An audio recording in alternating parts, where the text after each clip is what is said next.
Selamat malam Aumania. Selamat datang lagi di Midnight Live. Apa kabar penonton? Hari ini kita akan bahas soal tikus-tikus rakus. Dikasih hati minta sebadan badan. Emang dasar edan. Iya benar. Udah kayak pagar makan serumah-rumah. Soalnya nggak kenyang kalau makan tanaman doang. Sama kayak penonton nih. Nggak ada kenyangnya. Padahal udah makan temen. Daripada kita saling makan. Ya udah langsung saja kita mulai. Inilah Midnight Live.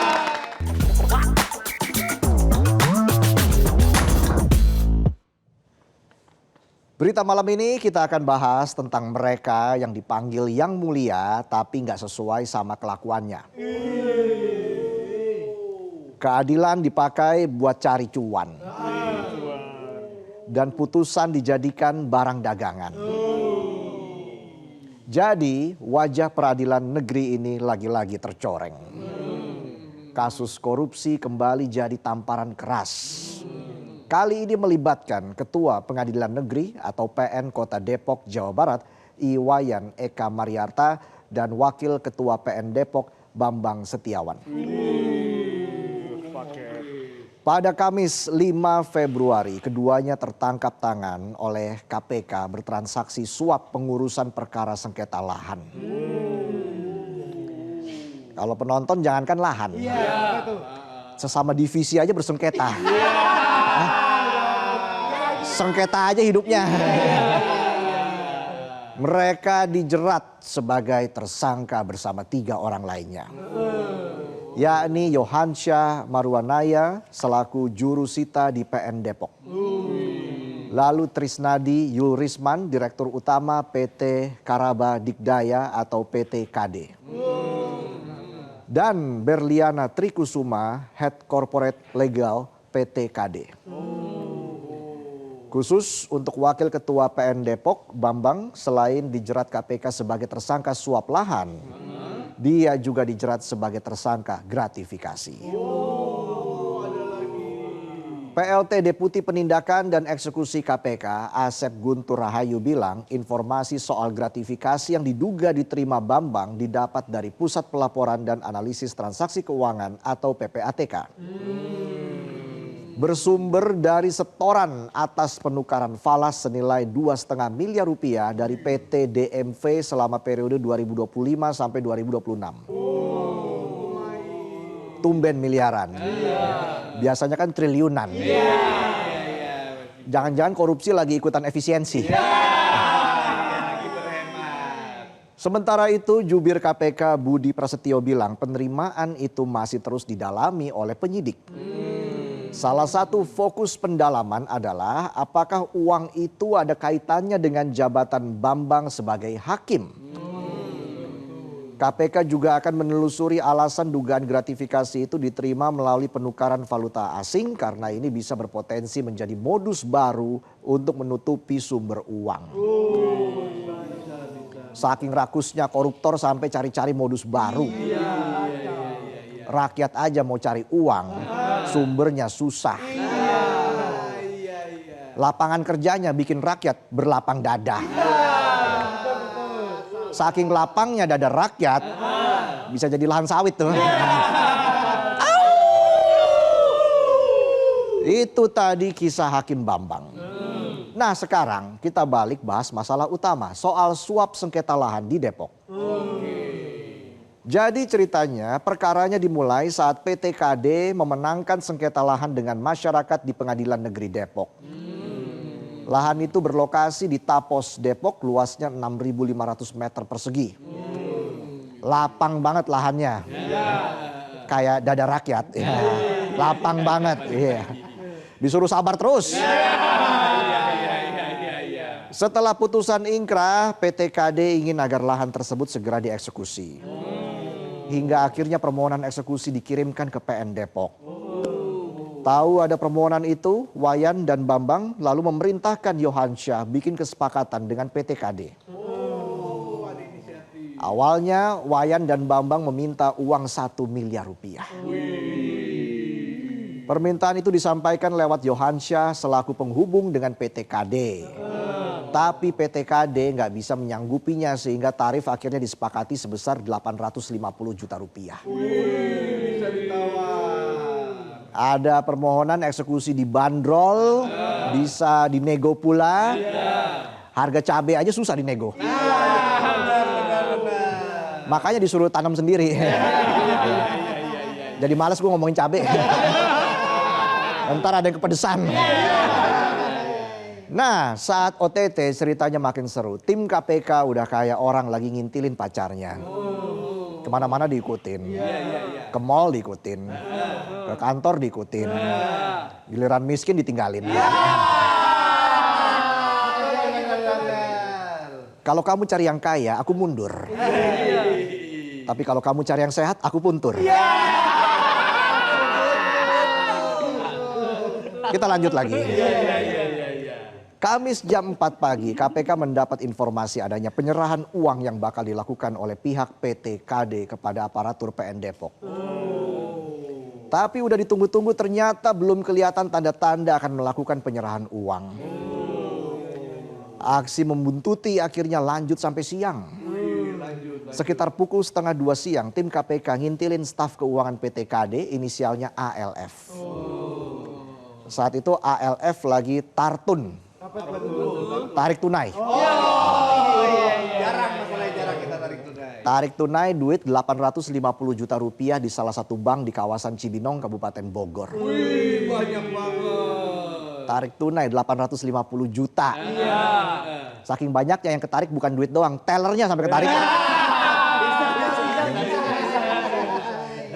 Tellernya sampai teller tuh.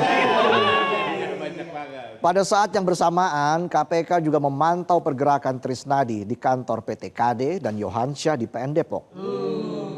Sejam kemudian, sekitar 2:30 sore, duit 850 juta yang telah diambil ALF dibawa oleh pegawai PT KD berinisial AND. Dan di saat yang sama, Berliana sama satu orang pegawai PT KD lainnya juga lagi OTW meluncur ke lokasi penyerahan uang. Gak lama mobil Yohansyah juga bergerak dari PN Depok ke lokasi yang sama. Sampai jam 6:30 malam KPK masih terus melakukan pemantauan terhadap pergerakan kendaraan tersebut.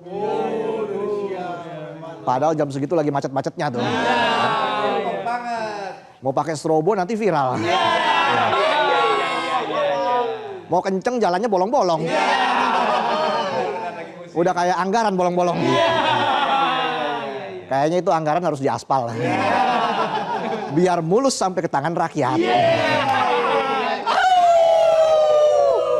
Hingga akhirnya jam 7 malam terjadilah penyerahan uang dari pihak PT KD kepada Yohansyah yang menjadi perpanjangan tangan Wayan dan Bambang. Tapi KPK nggak semudah itu menangkap tikus-tikus kuyup ini. Tikus kuyup. Udah kayak abis kena becekan. Kita mau megang aja juga geli tuh. Jubir KPK Budi Prasetyo bilang sebelum diamankan sempat terjadi kejar-kejaran. Bahkan tim sempat kehilangan kendaraan dari PN Depok yang kemudian berhasil diamankan setelah beberapa menit dilakukan pengejaran. Setelah itu KPK geser ke PN Depok untuk mengamankan Bambang. Terus ke kantor PT KD buat mengamankan Berliana dan AND. Habis itu lanjut lagi penelusuran ke Living Plaza Cinere buat menangkap Trisnadi. Secara paralel KPK juga mengamankan Wayan di rumah dinasnya hingga kemudian mereka semua diboyong ke Gedung Merah Putih KPK buat diperiksa. Setelah pemeriksaan rampung, Wayan, Bambang, Yohansyah, Trisnadi dan Berliana main basket. Enggak lah, iya. Mereka langsung ditetapkan sebagai tersangka. Peristiwa itu bukan sekedar pengulangan skandal suap terhadap wakil hakim, tapi penegasan bahwa korupsi masih mencengkram jantung kekuasaan kehakiman. Ketik rek spasi hakim. Terima cash dan tunai. Sama aja kan cash dan tunai. Kirim sekarang juga. Atau ketemu di titik yang sama. Tidak dipungut biaya tambahan. COD Japri ya. Ironisnya kasus suap PN Kota Depok muncul ketika negara baru saja menaikkan gaji hakim. Penaikan gaji dan tunjangan hakim yang ditetapkan melalui peraturan pemerintah di tahun 2024 yang kemudian dilanjutkan dengan peraturan di tahun 2025 mengalami kenaikan gaji dan tunjangan yang signifikan hingga 280%. Gaji naik 280% masih nggak jujur. Kalah sama penonton. Udah gajinya nggak naik-naik. Tapi nggak pernah tergoda korupsi. Apa juga yang mau dikorupsi? Lembur aja sepenuh hati. Jabatannya di kantor cukup serem. Raja longsif. Karena kalau Raja Jawa, ya. Padahal tujuan penaikan gaji selama ini diklaim sebagai salah satu prasyarat memperkuat integritas. Ya logikanya sederhana, kalau kesejahteraan hakim ditingkatkan, hakim bisa tahan godaan. Tapi nyatanya OTT KPK terhadap pentolan PN Depok membuktikan kalau kerakusan gak ada batasnya. Gaji naik, moralitas menukik. Udah kayak kondisi ekonomi. IHSG-nya hijau, rupiahnya melemah. Kan kalau begini saya jadi pengen jasuke. Jagung, susu, salah. Kepo ya. Jagung, susu, kestabilan finansial. Ketika mentalitas sudah berkarat oleh perilaku koruptif, mau gaji setinggi satelit, gak bakal jamin orang bisa jujur. Karena kejujuran itu mahal banget harganya. Kalau mau murah, keluyuran. Nongkrong di flyover. Modal cilok doang lumayan tuh nontonin mobil baris. Anggota Komisi 3 DPR RI Abdullah berpendapat bahwa kasus itu menunjukkan kenaikan gaji hakim gak menjamin reformasi sistem peradilan. Dia bilang mau dinaikkan 1000% kalau mereka yang serakah punya gaya hidup mewah dan gak diawasi dengan sangat ketat, ya akan korupsi juga, akan terkena OTT juga. Tapi tunggu dulu bos. Kebijakan kenaikan gaji hakim bukannya atas persetujuan DPR juga. Lah kok sekarang beda. Dulu kenapa setuju? Kan bisa 9, 10, 11. Atau jangan-jangan oke-oke. Ingat bos, wakil rakyat bukan paduan suara. Hanya tahu nyanyian lagu setuju. Udah kayak liriknya lagunya Bang Iwan tuh. Sementara itu juru bicara Mahkamah Agung Yanto bilang perbuatan judicial corruption beberapa hakim merupakan bentuk kekufuran nikmat. Dan bentuk keserakahan yang gak boleh ada dalam diri seorang hakim dan aparatur pengadilan di Mahkamah Agung. Terlepas dari kasus suap pentolan PN Depok, penaikan gaji hakim itu memang sudah betul dan patut diapresiasi. Tapi OTT pejabat PN Depok ini jelas menunjukkan kalau problem utama peradilan adalah integritas dan tata kelola. Tanpa transparansi dan pengawasan yang efektif, penaikan gaji justru beresiko jadi pembenaran semu seolah negara telah membayar mahal kejujuran, padahal mekanisme kontrol tetap berantakan. Korupsi di peradilan telah lama bersifat sistemik, terstruktur dan masif. STM dong nih. Bukan TSM. Yang nulis lagi ngeheng kayaknya. Sama kayak yang baca lagi ngeheng. Kebanyakan jam tayang. Jadi sistemik karena ditopang oleh relasi kuasa, lemahnya pengawasan dan budaya impunitas yang berulang. Bahaya tuh bahaya. Resiko tertangkap nyatanya juga belum cukup menimbulkan efek jera.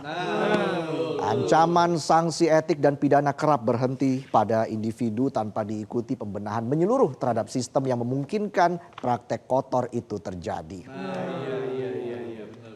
Mahkamah Agung mengklaim telah melakukan berbagai perbaikan. Digitalisasi perkara melalui sistem informasi penelusuran perkara, e-court, e-litigation sebagaimana diatur dalam peraturan Mahkamah Agung sering disebut sebagai lompatan besar transparansi. Meski begitu, cengkraman mental korup di pengadilan menunjukkan sistem digital yang ada saat ini hanya memindahkan tumpukan berkas fisik menjadi berkas elektronik. Sistem itu gagal memindahkan transparansi ke ruang publik. Celah ruang gelap masih menganga lebar. Menganga. Lebar. Menganga. Para mafia peradilan dengan cerdik mengakali sistem. Data diinput secara formal di aplikasi agar terlihat patuh. Tapi lobi-lobi kotor tetap jalan di luar sistem. Ke depan digitalisasi harus dikembangkan lebih radikal dan menyeluruh. Setiap tahapan perkara mulai dari penunjukan majelis, perubahan jadwal, pemuatan salinan putusan, hingga akses terhadap draft putusan perlu tercatat secara real time, dapat diaudit dan diawasi oleh publik. Integrasi data antara Mahkamah Agung, Komisi Yudisial, dan aparat penegak hukum harus menjadi keniscayaan. Hentikan retorika reformasi yang kosong. Bersihkan pengadilan dari para wakil Tuhan yang menjelma menjadi tikus-tikus berpalu. Jika tidak, maka jangan heran kalau kepercayaan publik terhadap hukum bisa mati selamanya. Itulah tadi sajian pembuka kami di Midnight Live. Kami akan kembali dengan sejumlah informasi lain. Dan hari ini juga akan ada sebat Selasa baca komentar. Lalu juga kita akan hadirkan bintang tamu di Midnight Live. Oke, jangan kemana-mana. Aumania tetaplah di Midnight Live.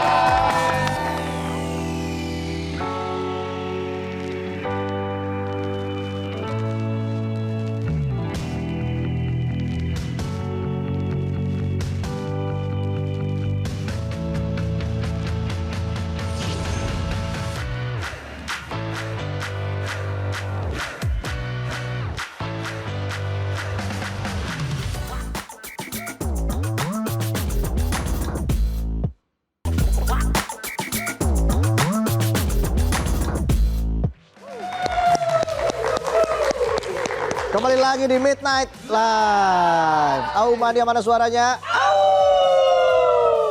Kali ini kita masuk segmen sebat Selasa baca komentar. Kali ini saya baca sebat sendirian, kata bos gua nih, ya. Si Otong lagi izin. Iya. Jadi ini dia sebat.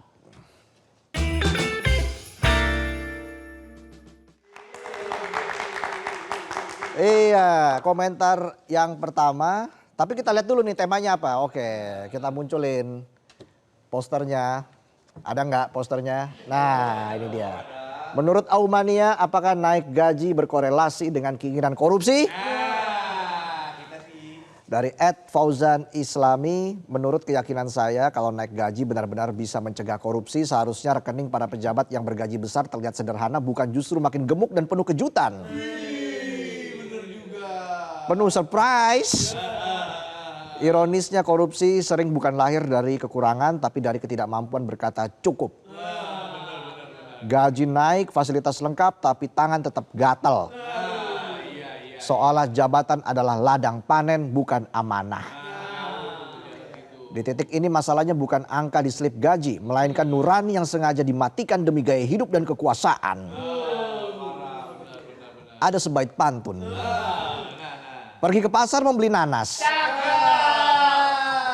Beli jajanan ke negeri Cina. Gaji besar, fasilitas berkelas. Korupsi jalan, hati nuraninya kemana? Iya, nih orangnya emosi banget ini.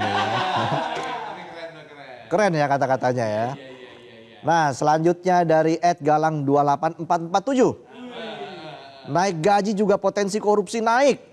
Ya. Udah gitu aja. Uye. Singkat, padat, jangan korupsi. Oke, dari @R3Gamers. Tentu saja berkorelasi, tergantung juga pada diri sendiri yang berkeinginan untuk melakukan tindak yang merugikan negara. Negara juga harus cepat bertindak untuk memberantas korupsi hanya jika negara becus menanganinya. Oke, lanjut lagi dari I'm there forever one. I'm there for everyone. Iya. Tergantung, naik gaji nggak mesti korupsi, sedangkan korupsi sendiri berakar dari kebiasaannya dan lingkungannya. Juga turun temurun, turun menurun. Mana tanjakannya nih? Jadi nggak heran korupsi diibaratkan seperti pohon yang dimana akarnya adalah hal-hal yang pernah terjadi terus menerus, sedangkan ujung pohonnya adalah kebiasaan yang terus tumbuh. Bener juga tuh, bener. Ngomong apa sih? Ya, yang penting anti korupsi lah ya. Demikian fakta ini dan aku akhiri dengan au. Oke, keren komentarnya. I'm there for everyone. I'm there for everyone. Aku di sana untuk siapapun. Bener gak sih? Nggak bisa bahasa Inggris. Selanjutnya dari @dikala Anda menonton TV. Ayolah, mau gaji kecil ataupun gede sekalipun tetap aja mereka korupsi. Gitu terus sampai Arsenal juara Liga Champion. Wah. Timnya otong nih. Iya. Lanjut lagi dari @deuzakiaf. Naik gaji mencegah korupsi, kalau mindsetnya sama aja ya susah. Daripada naikkan gaji, bagaimana dengan meningkatkan UMR 3 kali lipat karena banyak pekerja yang kesusahan dengan tagihan, pajak, dan kebutuhan hidup. Pejabat sejatinya tidak perlu diberi gaji lebih jika tunjangannya aja bisa buat makan dan bertahan hidup setahun. Penegakan hukum yang lebih serius harusnya bisa bikin pejabat mikir-mikir untuk korupsi. Harusnya. Lanjut lagi dari @fajar santoso. Tergantung individunya karena tiap orang kan beda-beda. Ada yang bisa ngendaliin diri, ada juga yang nggak bisa ngendaliin. Kalau nggak bisa ngendaliin itu nggak sabaran. Lebih baik kalau dapat gaji itu dimanfaatkan dengan benar. Bukan disalahgunain buat yang nggak ada manfaatnya. Iya, lebih baik gaji besar daripada kerjaan banyak. Ya. Oke, lanjut lagi dari Abigea 286. Tergantung manusianya, kalau dari sananya udah nggak jujur dan cuma mau untung selamat sendiri, peluang korupsi pasti ada. Yang lebih bahaya lagi mau naik gaji tapi korupsi, job desk alias mau naik gaji tapi lempar kerjaan ke orang lain. Ini namanya teman makan teman. Makanya antar divisi harus akur itu. Ya. Jangan sengketa terus ya. Aduh. Baru ditugasin dikit dianggap lempar kerjaan. Ditugasin dikit dianggap lempar kerjaan. Lempar kerjaan dianggap ditugasin dikit ya. Sampai muncrat ya.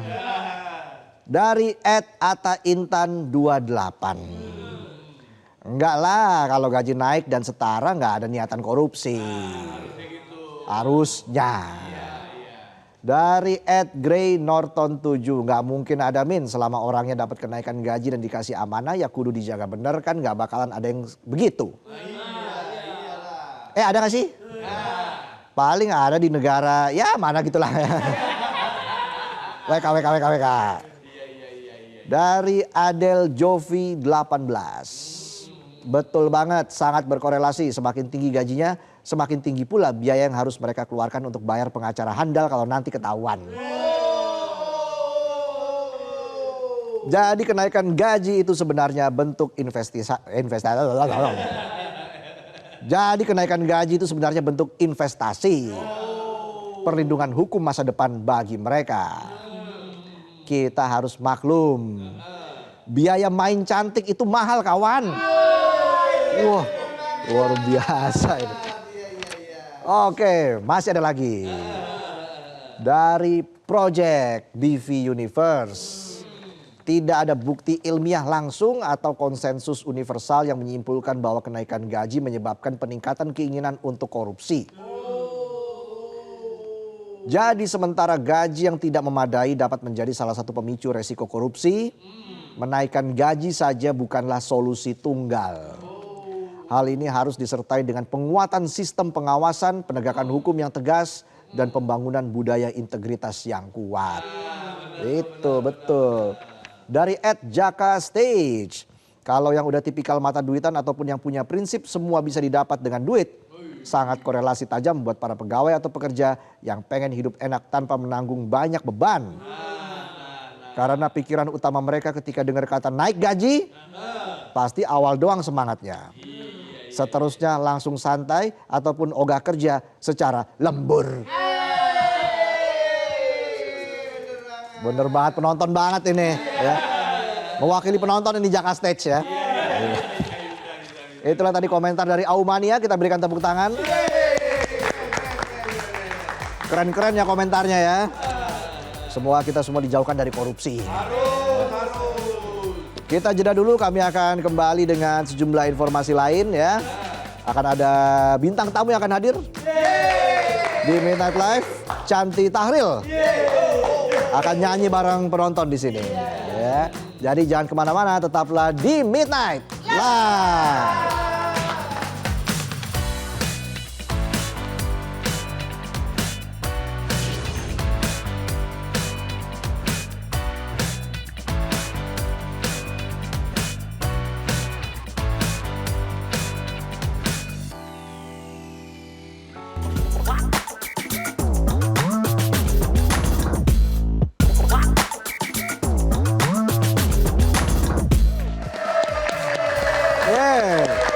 Kembali lagi di Midnight Live. Aumania mana suaranya? Dan sudah hadir di studio Chanty Tahril. Apa kabar Chanty? Baik, alhamdulillah. Sehat ya. Sehat, sedikit kedinginan karena studio ini dingin banget ya. Iya. Emang dingin banget, apalagi udah tengah malam ya. Apalagi tegang. Ya, penonton tuh tegang soalnya ya. Belum gajian. Iya, makanya tegang. Nah, Chanty ini dulu penyiar radio loh. Betul. Wow, penyiar radio, model. Nah, sekarang akhirnya coba dunia tarik tambang ya. Apa? Tarik suara, iya. Kenapa kok tiba-tiba memutuskan untuk bernyanyi, Chanty? Karena emang dari lahir sudah punya suara, enggak. Udah bagus suaranya dari lahir. Ya Allah, beda banget. Karena emang dari dulu suka nyanyi kan, terus akhirnya ngelihat ibu aku sendiri, terus dulu penyanyi juga, terus kakak aku cowok semua 3, mereka juga ngeband, sempet punya album juga, terus langsung aku mau menjadi penyanyi. Iya jelas lingkungannya musisi ya. Betul. Dari orang tua, dari saudara. Akhirnya siapa yang orang pertama kali yang mendorong kamu untuk udah kamu nyanyi aja deh? Diri sendiri lagi jujur. Itu boleh. Emang harus percaya diri kan. Tapi keluarga juga suportif kayak oke, cocok jadi penyanyi, tapi sempat ketahan karena aku harus sekolah dulu. Terus kayak hey kamu jangan nyanyi dulu, kamu sekolah dulu gitu. Terus kayak sambilan, jadi dari SMP tuh aku udah mulai nulis lagu, terus belajar gitar sendiri. Terus ya iseng-iseng lah, lagunya sih Jija ya dulu. Beneran kamu nulis lagu gitu? Beneran. Belajarnya dari SMP udah belajar nulis lagu? Nggak salah ya, nggak tahu nulis aja kayak. My Diary gitu. Bener kan? Bener. Dear Diary apa My Diary sih? Dear Diary. Dear Diary. Iya, termasuk tahun 2025 dengan lagu Tak Sempurna. Yes. Berduet dengan sang suami tercinta Adipati Dolken. Betul. Wow. Semua penontonnya semangat banget, aku suka. Kita kasih tepuk tangan untuk penonton. Ya, itu dia memang mereka rela lembur. Ya. Sudah terbiasa lembur. Siapa sih penyanyi yang diidolakan oleh Chanty dulu? Ariana Grande. Ariana Grande. Betul. Sebenarnya Ariana Grande tuh kayak vokalnya sih nggak ada yang bisa nyandingin dia jujur. Aku pun ngeliat dia nyanyi kayak kok bisa sih nih? Kayak effortless banget boleh ya. Diambil nggak sih? Tenggorokannya boleh kayak gituin nggak sih? So much control kayak Allah. Gitu. Tapi gimana kamu awal-awal belajar nyanyi tuh ada yang ngegembleng kamu nggak? Misalnya guru les atau Enggak sih, Nggak ada? kayaknya aku kayak lumayan cobain terus nyanyi, terus habis itu kayak seru juga. Oh gitu. Nggak ada yang bilang itu apa namanya pitch control kamu tuh. Oh ada ibu aku. Oh gitu. Ibu aku Oke. tuh the biggest kritik. Tapi ada bagusnya juga karena kita jadi sadar kan, jadi kayak refleksi diri juga. Oh iya kurang kontrol ya, oke lah. Iya. Terus gimana ya caranya, terus nyari, terus kayak diajarin sama ibu aku juga, terus Oke. diajarin sama kakakku juga. Terus di sekolah dulu juga sering ikutan teater. Terus Oke. akhirnya ikut musikal. Macem-macem ya. Macem-macem say. Kok agak mamer ya jatuhnya kayak. Gak apa-apa di sini Nggak kan gitu kita ya. emang ya udah lah ya percaya diri aja. Makasih. Itu kunci penonton semua. Selama bisa hahe lanjut Bagus. lagi. Nah bulan Januari lalu Cantik merilis lagu Anggap Aku Ada. Pasti dianggap lah ya. Anggap Aku Ada. Itu dari mana akhirnya bisa tercipta lagu tersebut? Anggap Aku Ada terinspirasi dari cerita sendiri. Jadi suami aku tuh suka main game. Oke. Terus aku kesel. Kayak, halo kamu nggak mau main sama aku gitu. Terus kayak dia bilang tunggu lagi perang. Terus kayak mendingan aku produktif aja gak sih? Udah kalau misalnya aku nunggu melulu, jadi aku menulis saja. Jadi lagu tuh loh. Wah. Langsung. Penonton gak ada yang mau bikinin lagu, sering main juga. Boleh. Ini gamer semua loh. Nggak mau gue anggap lagi. Anggap aku tidak ada. Oh gitu ya. Tapi memang sering begadang di rumah sambil main game gitu, Adipati. Ada lah momennya, ada momennya dia lagi. Sehingga kamu harus bikin lagu tuh apa momennya? tuh? Karena kayak kayaknya menarik topiknya untuk aku jadiin lagu. Oke. Cobain langsung aku ke studio terus langsung bikin. Dan aku bikinnya nggak sendiri sebenarnya, aku dibantuin juga. Liriknya dibikin sama Agustin Undari, dia songwriter juga dan singer. Suaminya itu adalah produsernya. Oh, oke. Ivan Gojaya. Jadi aku udah collab sama mereka untuk Anggap Aku Ada dan lagu-lagu sebelumnya. Wow, Gitu. berapa lama jadi prosesnya cepet banget kayaknya ya? Enggak, proses pembuatan semua lagu, spill dikit aku akan mengeluarkan album. Semuanya 2 tahun. 2 tahun. Masih. Gak apa-apa, yang penting kan berproses. Bener. Iya, pelan-pelan aja gitu, jangan gerasa gerusu lah ya. Lumayan sih 2 tahun aja gerasak gerusuk, jadi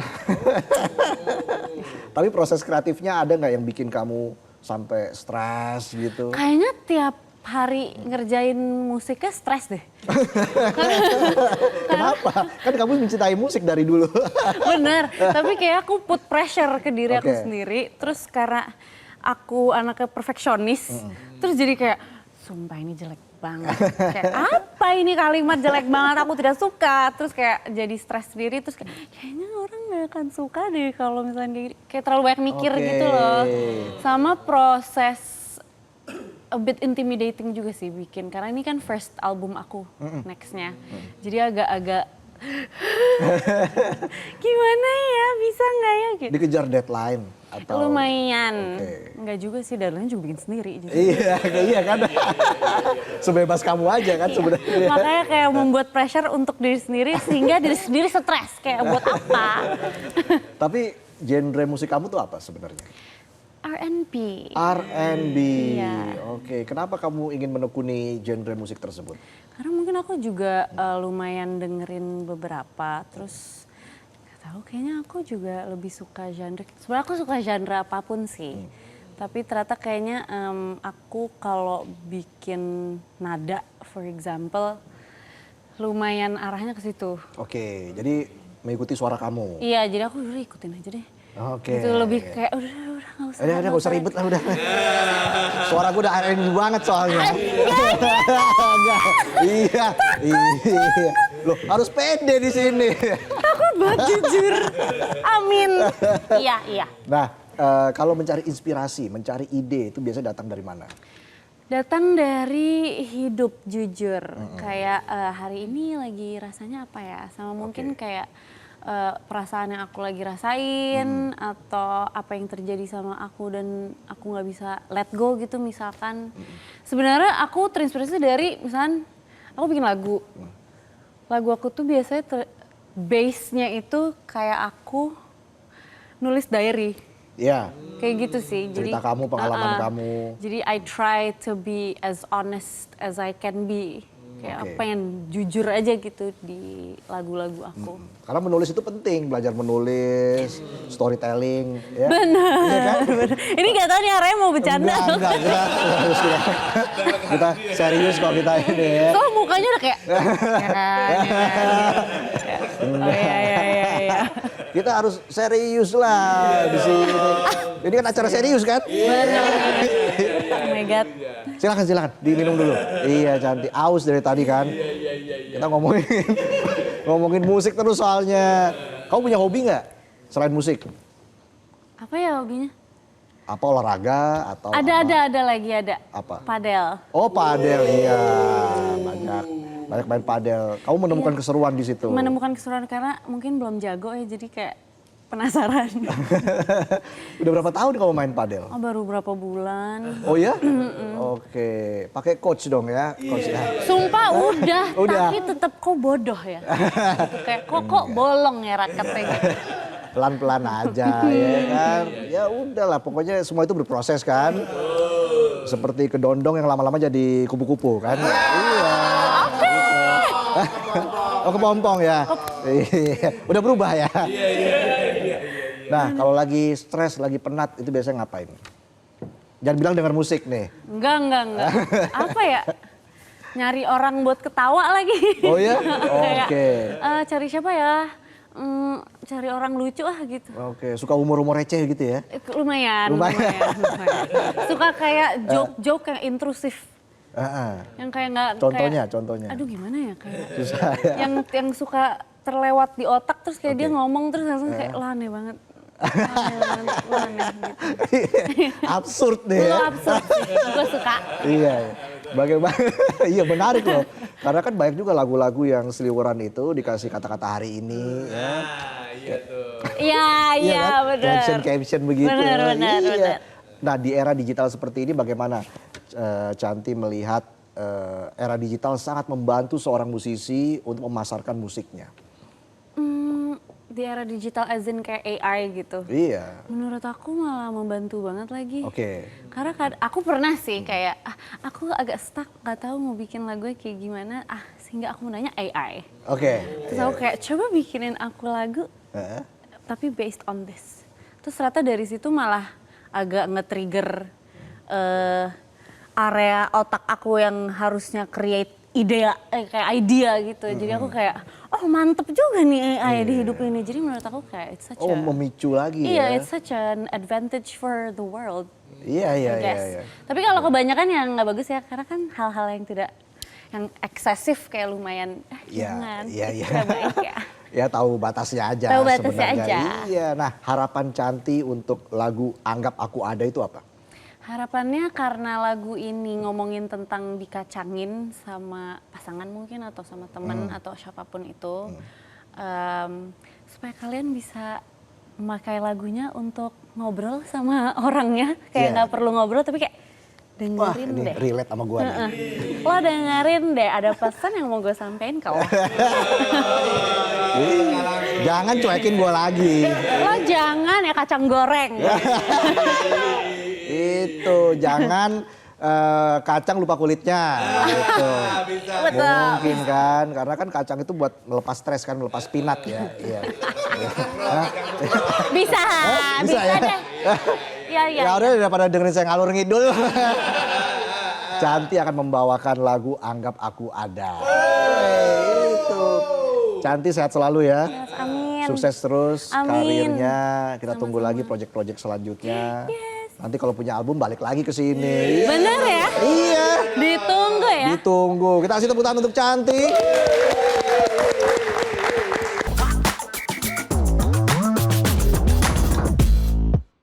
Jelajahi cara baru mendapatkan informasi. Download Metro TV Extend sekarang.